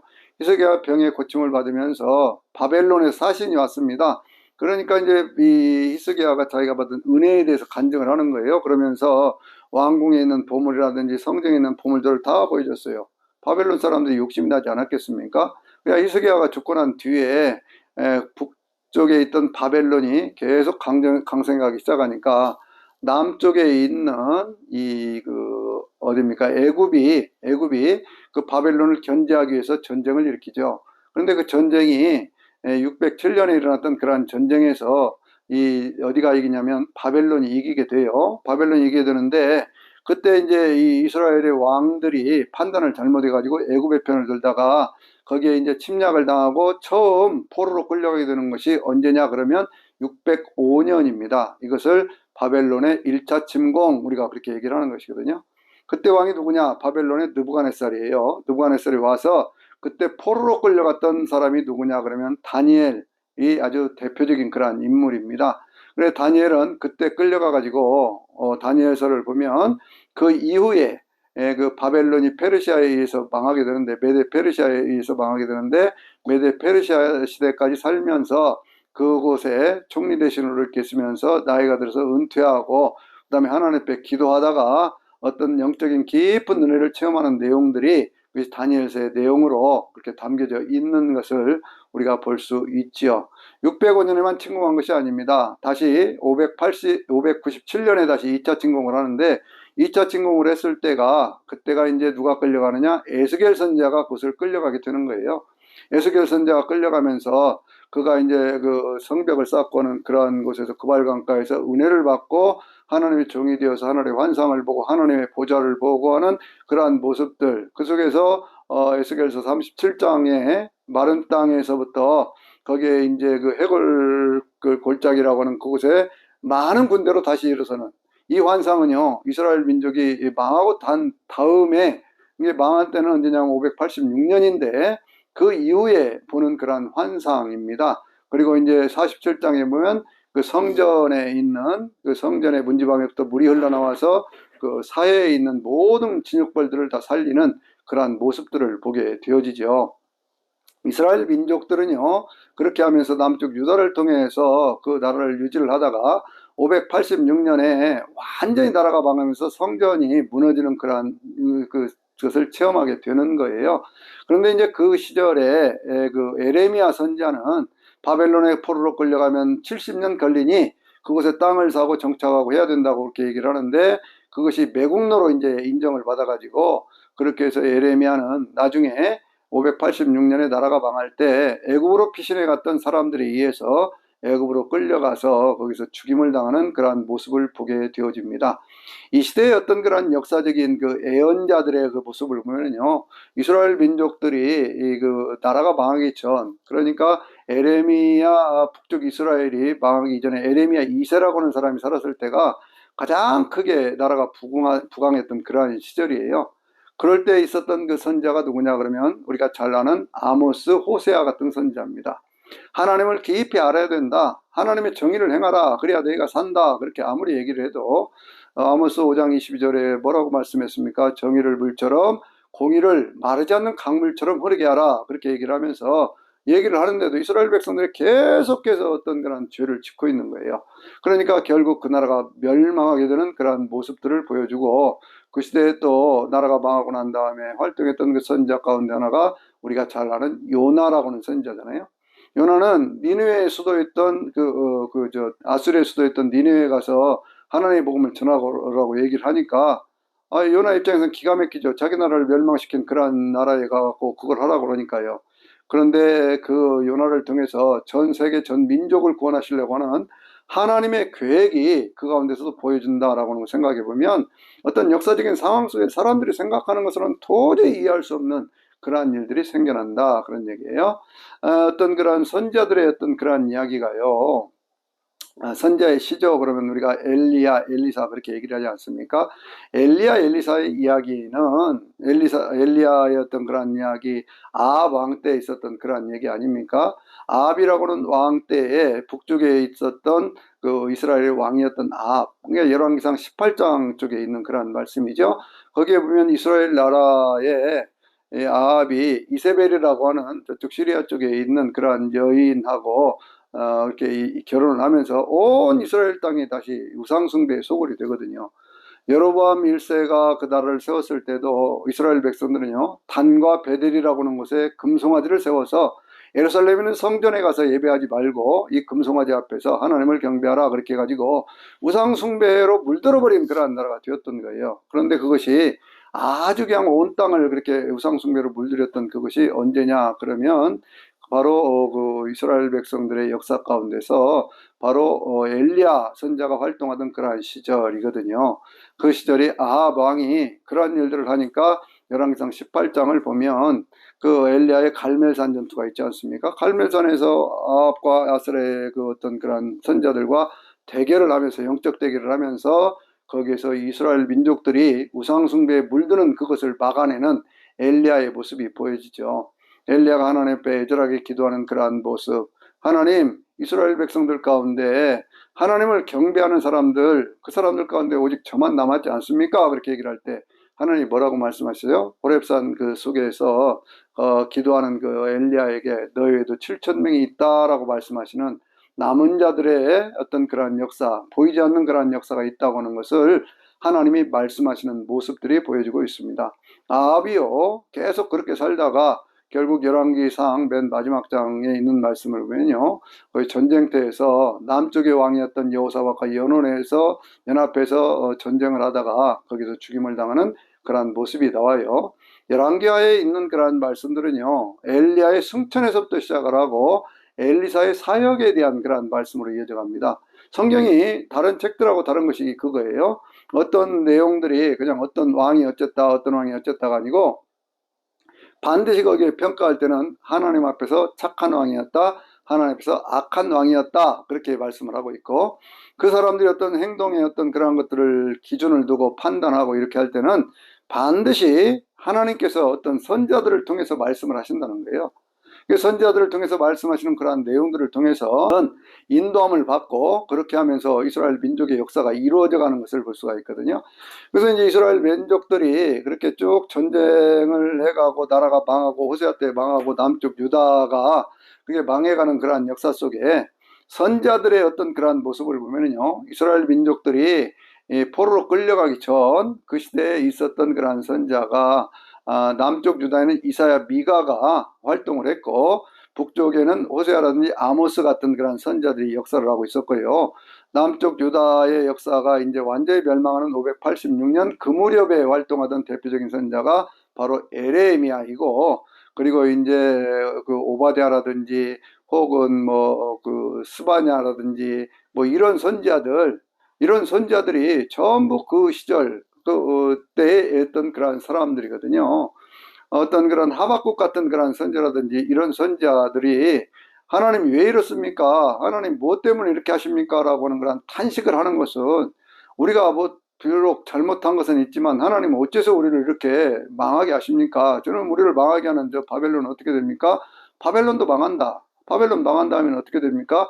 너희들이 다시 돌아오게 되리라 라는 말씀을 하는 거예요. 그래서 그 유명한 그 유명한 그런 말씀 있잖아요. 하박국 2장 4절에 뭐라고 말씀하고 있습니까?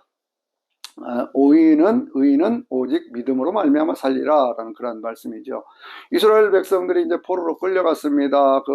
저 바벨론의 자리를 잡고 그렇게 살 수밖에 없는 그러한 상황 속에서 세 번에 걸쳐서 이스라엘 백성들이 돌아오게 되거든요. 그것이 언제냐면 537년에 그 메데 페르시아 연합국에 의해서요 바벨론이 멸망을 당합니다. 이 멸망당하는 그런 과정에 대한 것들은요 다니엘서에 아주 상세하게 나와 있지요. 느부갓네살이 교만하다가 그렇게 이제 짐승의 마음으로 우상을 만들어 놓고 그 앞에 절하라고 하고, 그런데 다니엘의 세 친구들이 그걸 하지 않다가 불타는 가마솥 속에 막 던져지기도 하고 거기서 구원을 받고 그렇게 하는 그러한 모습들도 그 가운데 나타나고 있잖아요. 그러면서 이제 그 다음에 왕이었던 벨스살 때 그 술을 막 하나님의 성전에서 갖고 왔던 그런 그릇을 놓고 술을 먹다가 그 벽에 메데메데 데겔 우바르신이라고 하는 글이 쓰여지는데 세어보고 세어봐도 너는 모자란다고는 그런 말씀 속에서 심판을 받게 되는 그러한 모습이 보여지는데, 그날 밤에 나라가 망하게 되는 메데파사의 다리오하고 그리고 이제 고레스에 의해서 망하게 되는 그러한 모습을 보였죠. 다리오가 통치를 한 2년 하고 그 다음에 이제 고레스가 왕이 되면서 왕이 됐던 고레스에 의해서 그들이 포로에서부터 풀려나게 되어집니다. 그것이 언제냐면 535년이거든요. 그래서 이제 605년에서부터 햇소를 쉬면 그렇게 이제 그들이 포로에서 끌려갔다가 돌아오게 되는 그 시절이 어떤 시대냐 그러면 성경적으로 보면요 누구의 시대냐 바로 그것이 여호수아와 그리고 스룹바벨 총독과 여호수아를 중심으로 해서 포로에서 돌아오는 그러한 모습을 보여줘요. 535년에 돌아와서 520년부터 한 15년간 성전을 지체를 못합니다. 그래서 그 성전을 짓지 못하다가 520년에서부터 515년까지 한 5년에 걸쳐서 제2성전이라고 하는 스룹바벨 성전을 짓게 되고 그들은 다시 종교 공동체의 어떤 그런 모습을 회복하게 되는 모습을 볼 수가 있어요. 그때 성전을 지을 때 있었던 그러한 내용들이 학개서와 스가랴서에 그 내용들이 나오고 있는 것을 볼 수가 있습니다. 그러니까 선지자들을 쭉 보면 포로 이전 에 있던 그런 선지자들, 그리고 포로기의 선지자들, 그리고 포로 이후의 선지자들 우리가 이렇게 나눠볼 수가 있는 것이죠. 그리고 이제 성전을 이렇게 짓고 났는데도 여전히 그들이 그 영적으로 거듭나지를 못한 그러한 상태에 있었는데 485년 혹은 487년이라고도 하는데요. 그때 에즈라가 그 하나님의 은혜 가운데서 다시 그 2차 포로기환으로 돌아오게 되는 것을 볼 수가 있어요.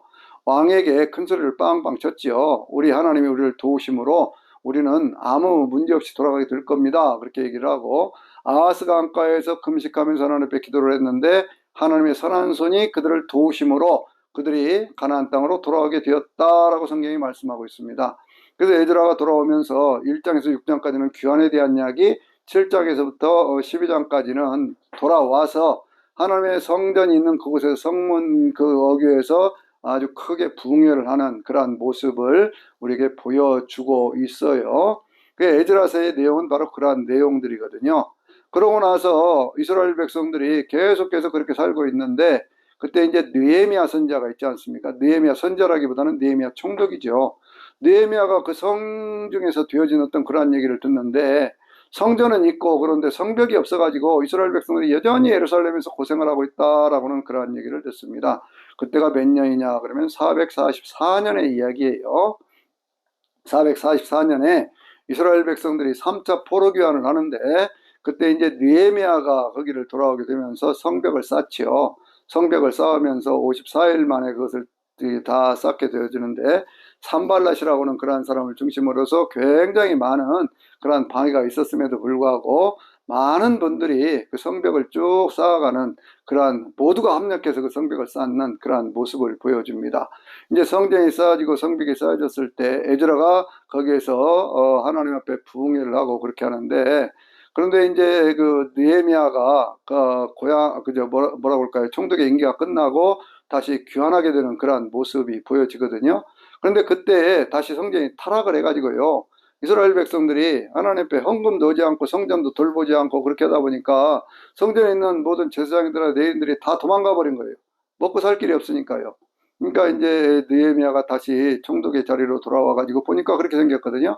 이게 성전을 다시 깨끗하게 정화를 하고, 그러고 나서 그들에게 하나님 앞에서 바로 살아야 된다라고는 그런 내용으로 말씀하고 있는 것들이 그 가운데 이제 느헤미야서의 맨 마지막에 있는 것이고, 느헤미야는 하나님 앞에 마지막 기도를 이렇게 하죠. 하나님, 내가 이 일을 행하였으니 나에게 복을 주시옵소서라는 말씀으로 느헤미야서를 마감하고 있는 것을 우리가 볼 수가 있어요. 그 느헤미야의 어떤 그런 그 기도 속에서 그렇게 되어졌는데, 우리가 이제 볼 수 있는 그 내용은 뭐냐면, 또 에스더서가 있지 않습니까? 에스더서.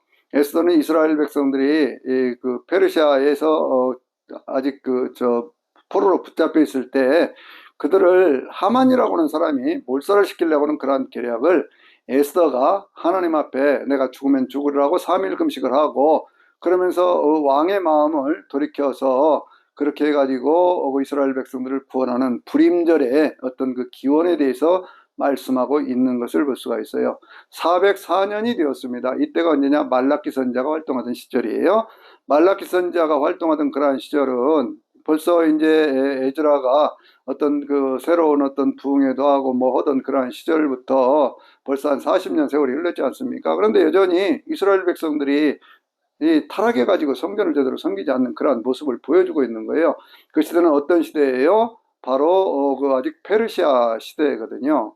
그러니까 이제 그때에 그 하나님이 이렇게 말씀은, 나는 이스라엘 백성을 사랑한다 그렇게 얘기를 하니까, 뭘 우리를 사랑한다고 하십니까? 그러니까 야곱을 사랑하고 에서를 미워한다 그렇게 말씀을 하면서, 너희들이 이렇게 고생하는 이유가 뭐냐? 하나님 앞에 바른 예배를 드리지 않았고, 그리고 하나님 앞에 정직하게 살지 않았고, 하나님 바로 살지 않아서 그런 것이다. 그러니 그러한 것에서 시작 그 회개를 해서 하나님이 너희를 기념할 만한, 너희가 이런 일을 했다고 해서 기념할 만한 그런 일들을 해야 된다. 그것이 바로 이제 말라기 3장 16절에 있는 하나님의 기념책에 기록하셨다라고 하는 거거든요. 여러분, 저나 여러분은 하나님 앞에서 어차피 선택적 기록이라니까요. 우리가 살아온 인생도 생각해 보면 살아온 모든 날들이요, 그것이 전부가 다 기억 속에 남아 있습니까? 저도 가만히 생각을 해보면요, 60 몇 년을 살았는데 그 속에서 지나온 세월들을 기억해 보면 그렇게 많지가 않아요. 무슨 일을 어떻게 했는지. 그래서 사실은 생각해 보면 오늘 하루가 중요한 것이죠. 왜 예수님께서 하루에 한 날에 그치면 그날에 족하다라고 말씀하셨는지, 그걸 이제 나이가 들어보니까 이해가 되더라고요. 한 날이라고는, 오늘이라고 하는, 지금이라고 하는 이 시간을 소중히 하고 이 날에 내가 하나님 앞에 기억될 만한 그런 일을 해야 되겠다고 하는 것이, 그것이 정말 중요한 것이더라고요.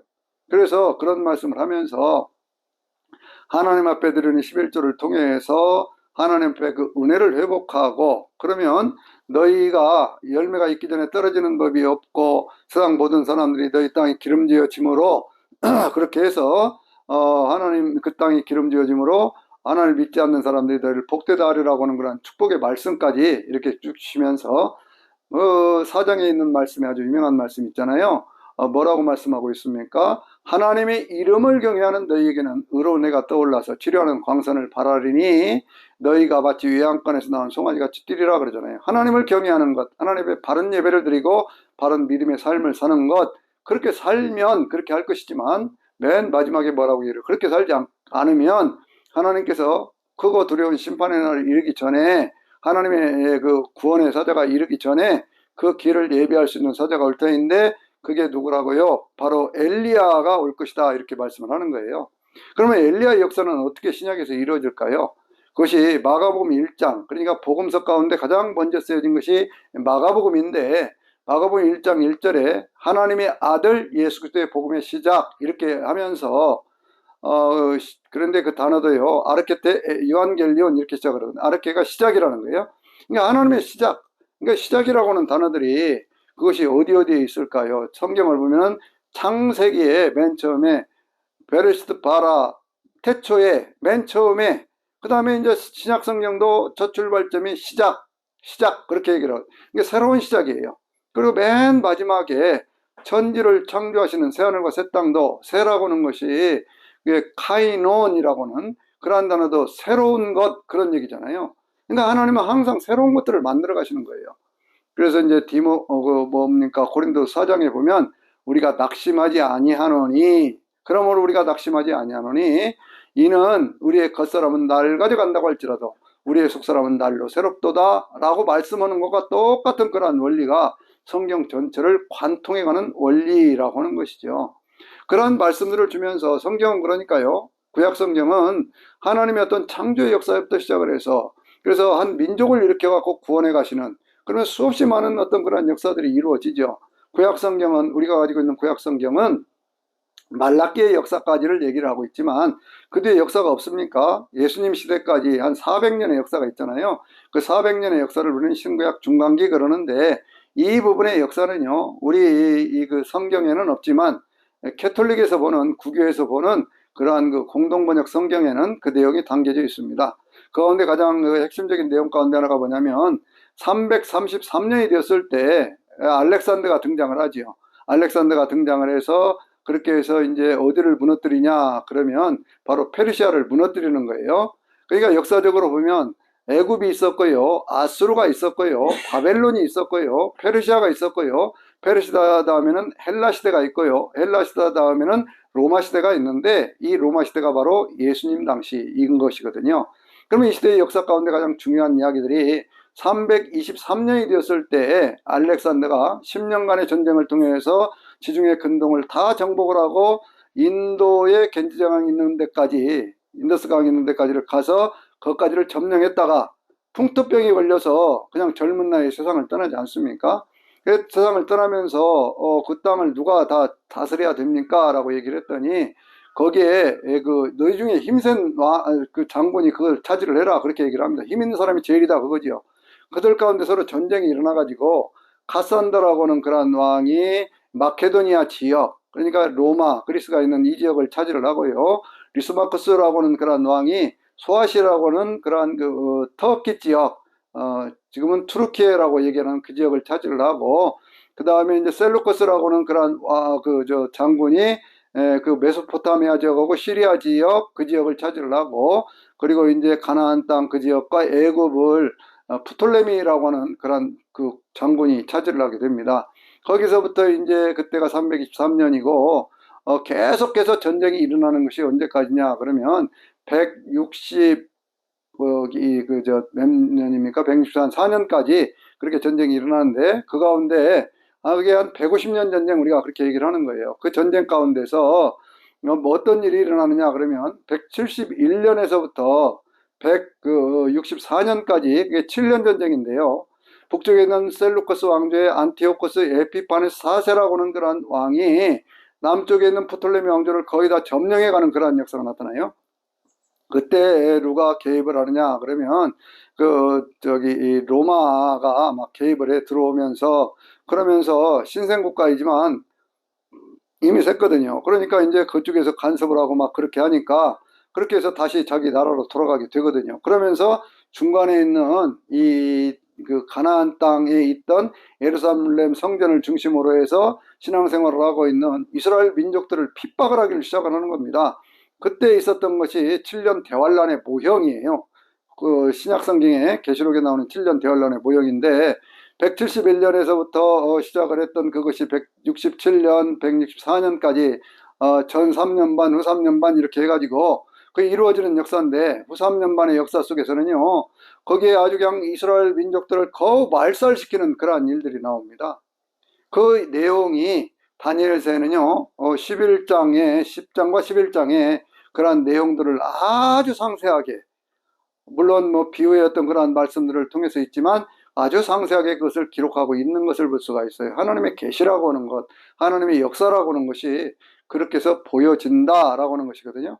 그러면서 이제 그 나라가 다시 독립을 하게 되는데, 마카비라고는 그러한 사람이 그 왕조를 다시 그 전쟁을, 그 마카비라고 하는 사람은 누구냐면, 유다 마카비라고 하는 사람은 제사장의 집안이었었는데, 이 사람이 그 너무나 그 못된 짓을 하니까 독립전쟁을 일으키게 되는 것이죠.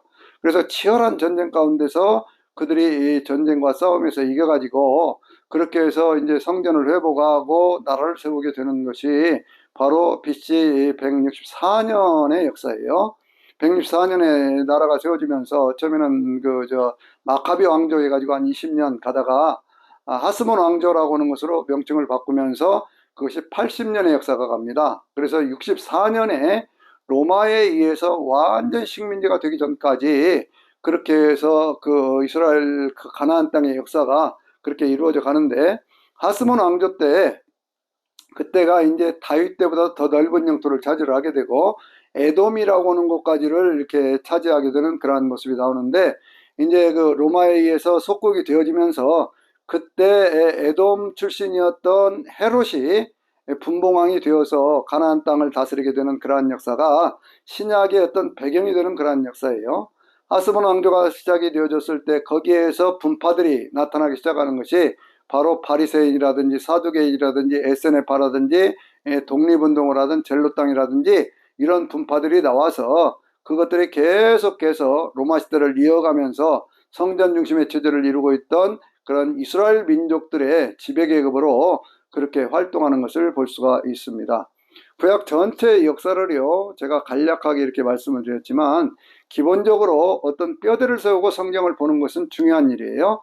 2166년 아브라함의 탄생, 1446년 그 출애굽의 역사, 그리고 출애굽이 끝난 다음에 이스라엘 민족들이 가나안 땅에 들어가게 되어졌던 그 속에서 350년간의 사사시대, 1050년, 1010년, 970년, 120년간의 어떤 그러한 뭐라고 할까요? 970년까지의 통일왕국 시대, 분단왕국 시대 200년, 그리고 그 이후에 586년까지 남쪽에 있는 유다 왕국, 그리고 남쪽에 있는 유다 왕국이 북쪽에 있는 나라는 아수리에서 망했고, 남쪽에 있는 나라는 바벨론의 느부갓네살에 의해서 605년, 597년, 586년 세 번의 침공을 통해서 완전히 나라가 망해가 되어졌고, 605년에 망했던 그 나라가 587년에 망했던 그 나라가 다시 그 535년에 돌아오면서 70년 포로 생활을 거치고 그 다음에 돌아와서 성전을 짓는 것이 520년에서 515년, 그리고 이제 485년이 되었을 때 에즈라가 다시 돌아와 가지고 그들에게 영적인 어떤 그런 갱신 운동을 일으키고 404년이 되었을 때에 뭡니까?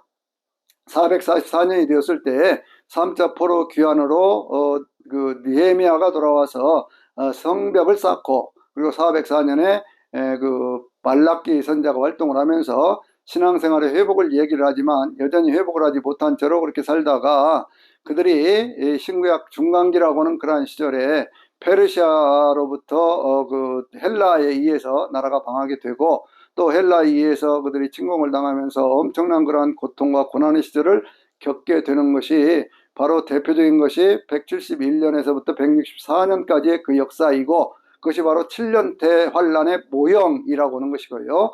그리고 그 시대를 거치고 나면서 다시 하스몬 왕조라는 것이 세워져서 한 100년간 독립된 나라를 가지고 있다가 64년이 되었을 때 로마에 의해서 멸망을 당하게 되면서 다시 로마의 속국이 되고, 그런 역사 속에서 구약의 전 역사들이 이루어져 갔다라고 하는 것을 기본으로 깔고요, 성경을 보면 됩니다. 특별히 그 가운데서 이제 지혜서에 대한 것들은 시대를 초월하는 그런 말씀도 많이 있죠. 욥기서는 믿음을 중심으로 해서 그 말씀이 나와 있고, 시편은 하나님의 사람들이 살아가는 일상적인 삶의 모든 이야기들이 150편의 시에 담겨져 있잖아요. 복 있는 사람은 하나님의 말씀 따라 사는 사람이고, 고난 중에서도 하나님 앞에 기도하는 사람이고, 하나님을 찬양하는 사람이다, 이런 얘기들 아니겠어요? 잠언서는 세상 가운데 사는 모든 사람들의 삶의 성공의 문제, 실패의 문제, 이런 것들을 다양한 주제를 통해서 이렇게 말씀하고 있지 않습니까? 저는 잠언서 가운데 좋아하는 말씀이요, 지혜는 사고서 팔지 말며 명철과 지식도 그랄지니라라는 이러한 말씀들은 굉장히 제가 좋아하는 그런 말씀이에요. 때에 따라 그때에 맞는 말은 마치 은쟁반에는 금사와 같은 것이다 라고는 그런 말씀이라든지 아주 귀한 말씀들이 있죠. 전도서는 인생에 있어서 모든 것들이라고 하는 것이 참 짧은 인생 아니냐 그거죠. 그래서 헛되고 헛된 것 같은 그런 인생인데, 그러나 이 인생을 잘 사는 방법이 뭐냐, 부조리한 인생을 잘 사는 방법이 뭐냐, 그것은 바로 하나님 앞에서 하나님의 말씀 가운데 주어진 그 인생을 누리며 사는 것이다. 그리고 세상 가운데 네가 젊을 때 힘 있을 때 마음껏 한번 살아봐라. 그러나 반드시 하나님이 심판하실 때가 있고 네 인생에도 죽음이 찾아올 때가 있다는 것을 기억하고 그렇게 하나님을 경외함으로 살아라 라고는 그 말씀 아니겠어요? 또 그 뭡니까, 아가서에 있는 그러한 내용은 그 솔로몬 왕과 술람미 여인과의 어떤 사랑의 이야기를 통해서 그 속에서 정말 지고지고한 하나님의 조건 없는 그러한 사랑, 무조건적인 사랑, 나의 사랑 나의 어여쁜 자 일어나 나와 함께 가자, 이렇게 말씀하시는 그 하나님의 사랑, 그 사랑은 마치 우리를 마치 도장같이 가슴에다 찍고 또 그것을 도장같이 팔에다 새기고 그렇게 하라고는, 죽음보다도 사랑이 더 강한 것이라고는 그러한 말씀 속에서 우리가 그 하나님의 사랑이라는 것이 얼마나 강한 것인가, 그래서 그 하나님의 사랑을 재림하실 예수를 바라보는 그러한 믿음으로 승화시켜가는 그러한 은혜가 오늘 저와 여러분에게 있어야 될 줄로 믿습니다. 구약성경 전체를 짧은 시간에 살펴봤지만 이 짧은 내용 속에서도요, 여러분에게 어떤 인사이트가 주어져서 어떤 깨달음이 있어서 성경을 좀 더 잘 볼 수 있는 그러한 눈이 열릴 수 있게 되시기를 주의 이름으로 축원합니다. 아멘.